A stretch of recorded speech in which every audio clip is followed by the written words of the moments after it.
नमस्कार दोस्तों। जब बात निवेश की आती है, जब बात शेयर मार्केट में निवेश की आती है, तो पहला सवाल हमारे सामने आता है कि स्टॉक सिलेक्शन कैसे करें? कौन सी कंपनियां हमें चुननी चाहिए निवेश के लिए? तो आज हम समझेंगे कि एक आसान तरीके से समझेंगे कि कैसे हम शेयर मार्केट में आसानी से समझ सकते हैं कि कौन सी कंपनी अच्छी है। हमारे नॉलेज के बेसिस पे हम समझेंगे कि कौन सी कंपनियां हमारे लिए बेहतर है निवेश के लिए। तो चलिए वीडियो को शुरू करते हैं। मैं राहुल, स्वागत है आपका फिनवेस्टिंग में। अब यह निवेश का सबसे आसान तरीका रहेगा। उससे पहले कुछ सवाल पूछने अपने आप से कि कौन से सेक्टर में मैं काम करता हूँ, मेरा प्रोफेशन क्या है।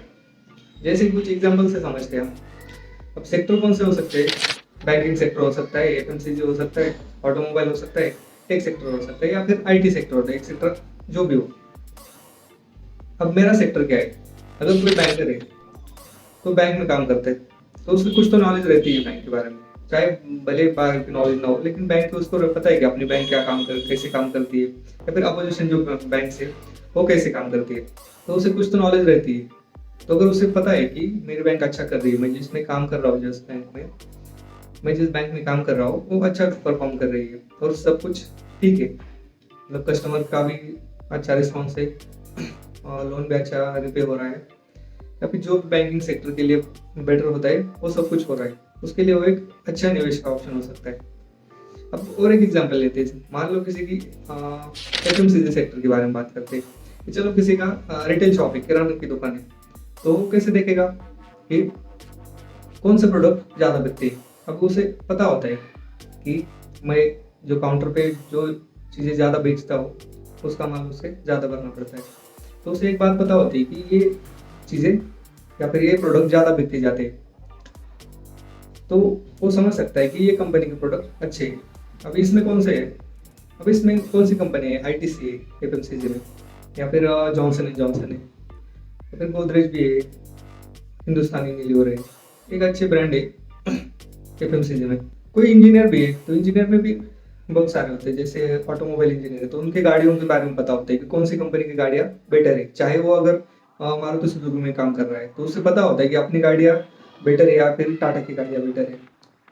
तो उस हिसाब से वो हिसाब लगा सकता है और पिक कर सकता है स्टॉक कि अपने सेक्टर में कौन से ब्रांड अच्छे हैं, तो उसमें वो निवेश कर सकता है। अगला एग्जाम्पल है फार्मा सेक्टर। अब फार्मा सेक्टर में कौन से अगर कंपनियों की बात की जाए, तो कोई मेडिकल चला रहा है तो उसको पता होता है कि कौन सी दवाई ज़्यादा बिकी जाती है।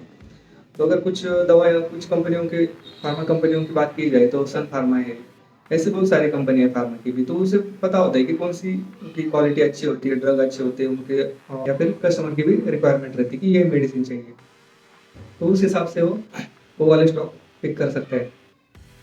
कोई इंश्योरेंस सेक्टर के बारे में बात करते हैं। अगर कोई इंश्योरेंस एजेंट है तो उसे पता होता है कि कौन सी कंपनी की, अगर मैं जो जिस कंपनी को प्रमोट कर रहा हूँ उसके इंश्योरेंस से ही मैं उतना है बेटर, या फिर अपोजिशन के कोई कंपनी है तो उनका इंश्योरेंस अच्छा है, तो उसमें निवेश कर सकता है क्योंकि उससे अच्छा नॉलेज रहता है। अगले सेक्टर रियल एस्टेट के बारे में बात करते हैं। अगर इस एग्जाम्पल को लिया जाए तो जैसे कि गोदरेज की भी प्रॉपर्टीज है, कोलते पाटिल प्रॉपर्टीज है, बहुत सारे ब्रांड ऐसे रियल एस्टेट में भी, तो उनके स्टॉक सर्च करके आप अपने सेक्टर में देख सकते हैं कि अगर मैं कोलते पाटिल में काम करता हूँ कि यार सच में उनका जो दिखा रहा है प्रोजेक्ट तो सही में 100% दे रहे हैं, या फिर कुछ फ्रॉड हो रहे हैं अंदर, जो भी हो। तो उसको पता होता है जो काम कर रहा है ना उस सेक्टर में, या फिर सिविल इंजीनियर है, उसको पता होता है कि मेरे सेक्टर में कौन सी कंपनियां बेटर है, फिर कौन से ब्रांड बेटर है जो आगे जाके अच्छा रिटर्न दे सकते हैं। अभी कुछ एग्जाम्पल देखे हमने, अब आप समझ रहे होंगे कि मैं क्या बता रहा हूँ, कौन सा तरीका आपको बता रहा हूँ।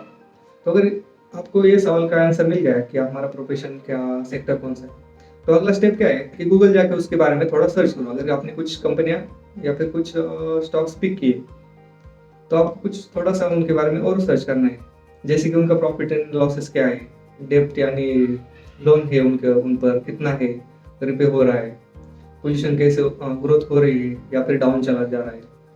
तो अगर ये समझ में आ गया आपको, थोड़ा फंडामेंटल एनालिसिस कर पाए आप, तो फिर आप आराम से वहाँ पे निवेश कर सकते हैं।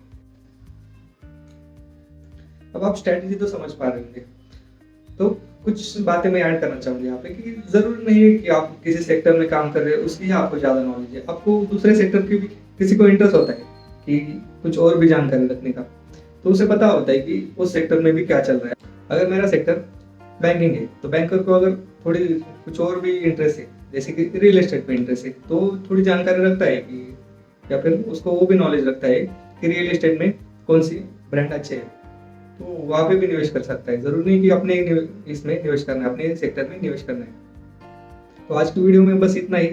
आशा करता हूँ कि आप समझ गए हो कि क्या स्ट्रैटेजी है, जो आसान तरीका मैंने बताया उसे समझ गए होंगे।